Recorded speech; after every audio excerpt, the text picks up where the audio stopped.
So ayan mga assalamualaikum, i-share ko sa inyo kung paano ko ita-transfer yung nakuha kong gift sa pagla-live ko. Kaunti lang naman ito pero gusto ko lang i-share sa inyo sa mga gustong mag-withdraw.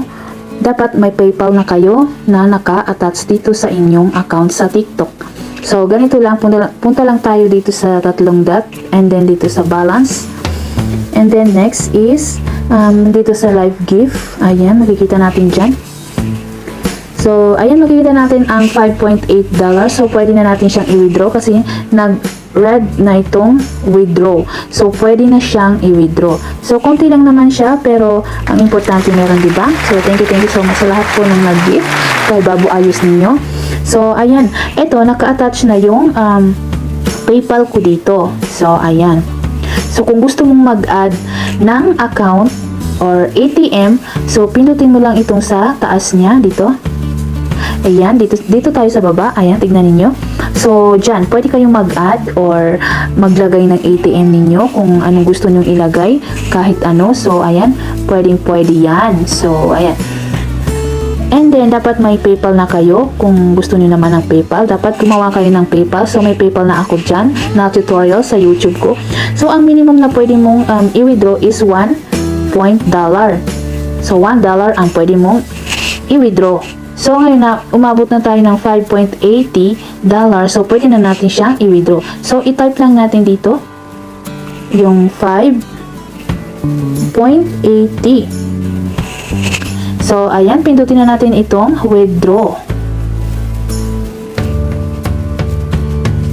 So, ayan, sinasabi niya dito is confirm to withdraw.